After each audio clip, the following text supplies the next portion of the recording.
So yesterday I did this, yeah? Um, so yeah, we can test out your ear now. Yeah. So first two notes, and then Is Chopin, C sharp minor nocturne. Okay, fifth etude.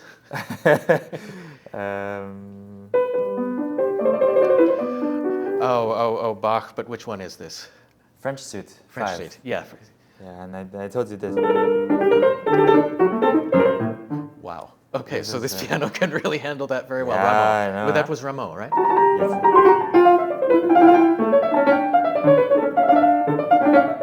Sokolov ornaments. And Yeah. yes, this. Yes, Chopin. How do you pronounce that? The Écossais, Scottish dance, yeah? Oh, okay. I didn't know that that was the meaning. I'm Joel Bognar, and this is Living the Creative Life. Our guest today is pianist Bruce Liu. Bruce, thank you so much for joining me on the program. It's a delight to welcome you. Yeah, nice to see you in Tokyo. So yesterday, when you emerged from the wings in Suntory Hall, you seemed totally in the zone. You almost seemed like in a parallel universe. I don't want to say, I don't know, it just seemed like you were somewhere else. I always like to look at the score before I go on stage. So I always got called. Hey, it's time to go. Otherwise, I'm just flipping the pages backstage in the darkness. So maybe it was like this mood transferring from there to the stage. Yeah, and suddenly you see bright and so many people. It's a little bit like it's always been a little bit like this for me. Like in I don't know, in those piano movies like The Pianist or I don't know, Edith Piaf, this La Vie en Rose, when you hear the applause, but the mind is like is deaf, you don't hear anything. This kind of illusion feeling. And then I'm just bowing, and then okay, and then when the music starts, it's like when you think everything actually really started. So there's kind of gap, between the two worlds sometimes. But I noticed that after the performance finished, then you were also radiating this certain warmth, and you were really interacting, and it seemed like there was a joy. Is there a difference after you play in how you feel and before? Yeah, for sure. I think there is a certain relief always after the main piece. That's why the encore for me is always, well, not taken but serious, but should always be sort of surprise or have some kind of humor. It's like a dessert. I'm a dessert guy, as you know. I always eat ice cream after every meal. So on that theme of the dessert for the audience, do you think that there's room for not just relief but having fun? There was that encore that you did with the concertmaster of the Warsaw Philharmonic. And you, can you describe what happened there? That was very, very spontaneous. And it's actually the first time I do this kind of thing as well. Because I thought, it's a tour. And it's been 2 years, I've been playing encores just myself. And it's just nice to build the chemistry with, some chamber music. And you can play it also 4 times because we're doing 4 concerts. And every time seems to be a little bit different. First concert in Osaka, it was the Nocturne by Chopin, Opus 9 number 2, the very famous one. Famous E-flat one. But I didn't have to work so hard because I only play the chords and the harmonies. So in the first concert, we just played it very seriously. But already this structure is special. And then second time, I was sitting at the piano looking at her in the cadenza. But yesterday, we just switched seats, in the cadenza. I was going to her seat and she's coming to my seat. So that was, some tango scene. Well, it was a moment of magic, and I think everyone was looking for a moment to laugh and just see a more human and easy side of the performer. When I checked your calendar this morning, and I found that I think in the month of February you're playing about 13 concerts. So if we average that out, that's basically 1 day of playing on 1 day off, 1 day of playing.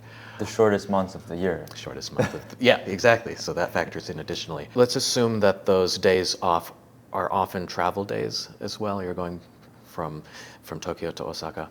What kind of practicing can you expect to do? What do you expect? Is that maintaining what you've already learned? Are you trying to reach for a new level? I think it can be both. sometimes can be just very basic things that you're trying to get back your old memories as quickly as possible. But in this process, it's already, even though we say we're trying to maintain, but the brain already changed. You know, you have a new experience, you have a new understanding of life or whatever, meeting new people. So then, even though you think that you're bringing back what your old teacher told you 10 years ago, but you're already digesting it in a different way. So it's always interesting, yeah, as you said, to bring back old pieces and to see the development of our insights, how weird it's getting every day. So that sounds like almost a process of divided headspace where you keep yourself in condition for the thing that you already know, but so there's the physical component, but then do you have to think about emotional activation for the piece that you suddenly walk onto stage? Last night at Suntory Hall with Chopin's Second Concerto, can you just switch that on in the moment that you sit down, or what's natural in that? Well, in this case, it was nice because we have a very long tutti, so it kind of, instead of making you more sleepy, it gets you more into the mood and get ready for the right mood, yeah. But I think people always ask me this question, how do you deal with stress when you go on stage? And I always think that it's actually, when you are nervous, it's because that you have still something new to say or something interesting that you want to challenge yourself. Then it's a kind of stressful feeling you got. And sometimes I can feel it, it's after, repeating the same program the whole season, I don't know, like 60, 50 times. It's easy to get into this routine. So, it's good to not be nervous for some time, as a performer. But that's also the time that means you are not having any new ideas, I believe. So then are you saying that you feel this heightened sense of nerves pretty much for every performance that you give? Yeah, because I don't have perfect pitch, So if I mess up, then I mess up. So of course I'm nervous. So how do you adapt in that case? Is that a psychological thing where you say, oh, if I lose myself, then it'll be a little bit trickier, or do you find other ways to prepare? We can always improvise, at some point. Maybe concerto is, there's so many people involved, but music at the end is just like, it's like you have a line and you can get really wrong at some point and say, oh, maybe it sounded better than what the composer wrote. So. Were you always naturally confident to face that pressure that you described about walking onto stage, or is that something that developed over time?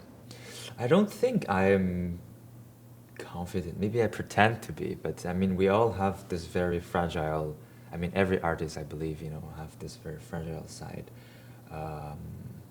which I think is good, because this kind of gives you the wanting, to always kind of develop yourself. It is such a rarefied and sort of, Mount Everest type of experience in the life of a pianist to win a major international piano competition. And you've spoken about the unusual amounts of convergence of stress, everything from, arriving there to choosing the piano. So what is that like? What did you mean by that? This whole process is, first of all, we had 5 pianos. So that already was a very, very tough decision. Sometimes you just have one, we go with that one, and we try our best to adapt to this one. But when you have 5, you will always think, oh, should I have picked the other one maybe? And maybe I should have picked the other one, and you keep thinking. When we have choices, sometimes it brings dilemma to your brain, And the thing is that we only have 15 minutes. And this is for all the 4 rounds, So the challenge for me was that, which piece I should try. Mm-hmm. And which round you want to pass. Let's and the thing is that not only trying the piano, but after choosing, you have to actually know the piano. So I was very, very clear in my mind that I only need 5 minutes to choose a piano, and the rest of the 10 minutes I have to get used to that piano. So if you made the short amount of time even shorter for yourself, what are you looking for in an instrument that speaks to you? Of course, depending on the repertoire, but in the case of Chopin, it's very, very easy because there's only one composer. Yeah. For example, if I was when I was at the Rubinstein competition or Tchaikovsky competition, the contrast so big. You have Bach, you have Prokofiev, Rachmaninoff, and then I think it's very, very tough. In a sense, you have to make compromise. Chopin is, well, for me, it's balance between cantabile and I really like spicy things. So for me, the articulation, the lightness of actions, and to be able to achieve this jeu perlé, yeah, this is very important for me. For So- those of the viewers who don't know what that means, can we sort of describe what that is in terms of? It's like how do you call crystal? It's like this crystal type of sound. It's like really on top of the keys, right? Mostly, yes. Like this, it's like velvet. In with una corda, but then, yeah, because we always think Chopin is a very sad person, but do you know he was a party animal when he was young? Really? He was. I mean, that was the whole purpose of those salon culture, right? It's like a bunch of friends just jamming on the piano, drinking, and he was mimicking, other people, how everyone would talk, and yeah. Is there an analog for your life too? Because we were talking earlier about how what you do takes such serious devotion. People might think you're always a serious person. Do you also enjoy kind of cutting loose and maybe being like Chopin, a party animal? Yeah, I think in the playing, the way I play, it's always already very reflecting, me as a person. I like to really have some spicy and some, how do you call it, sarcastic sometimes. A little bit of light and dark humor there and there. And my approach to music is always very spontaneous. This is why I wanted to call my first album Waves, because it's, of course, it fits the repertoire, the French album, the French repertoire, but also the spontaneity, like water. Like there's always a rule how the waves, works, but there's space for freedom. So this freedom and the space to be ourselves, is that something that you felt you could also do in the setting of a competition? Because it almost seems like this is a place where you have to prove something. Yeah, after I think 20, it's really time that you start to know who you are, and I think I should have just make a move and be not afraid, just because teachers, juries are sitting there and could criticize your ideas. So that's why after, I think the most stressful moment for me was the first round, because it's so short. And also my teacher, Dante-san, said the same thing. He was worried about me about the first round the most, because we only have, I think, 2 etudes, of course a nocturne and 1 middle piece, ballade or scherzo. And if we mess up the etude, then basically we are out. So it's just 2 minutes, and we don't have any chance to show more of ourselves. So that was the most challenging thing for me. But once we get into the big pieces, I think I have so many things I want to speak and to show. Who do you feel that you are in terms of what you speak? Of course, we are thinking, transmitting these wonderful messages from the composers. But I think what is interesting in this, in our role as interpreters, which is not as primitive, creations like painters or writers, is that there's always going to have a gap between audience and performers and composers, which I think creates even more art, because you think sometimes, as I said, I think that I played very, very well. Then the reactions from the audience would be so-so. And then sometimes it's totally opposite. I said, this is the worst performance I ever give. But the reviews or whatever, the reviews is not important, but the reactions, the atmosphere, everything, feels different. So, and you never know who is coming to listen, with what kind of background or story they have. they might just have a dispute or have with their wives, or they just have a very, very good thing happening in the company or something. So everybody comes with a very, very different mood, and you also have a very different mood on the day you perform. Maybe because I ate ice cream, or maybe because something bad happens. We always have something bad happens. I can still very much remember the day I applied for a competition, Hamamatsu actually, and I didn't got in for the DVD, and I was so upset because I really wanted to play in Japan at that time. And I remember I had a concert that night, I know the news, and it was probably the worst concert of my life because of this psychological attitude. And then it made the whole night very sad, but might be nice in terms of music, because I think we all, as composers said, that they always get inspiration when they're sad. When they're in a very, very happy environment, they've never composed good music. So I think it's just we will never feel the same, but I think this is the point it exists, because it brings different thoughts to everyone. Yeah, and I like this gap. So Bruce, I wanted to conclude by giving a message of hope and strength to, I was about to say to aspiring musicians, young people, but any musicians, but actually... They inspire me.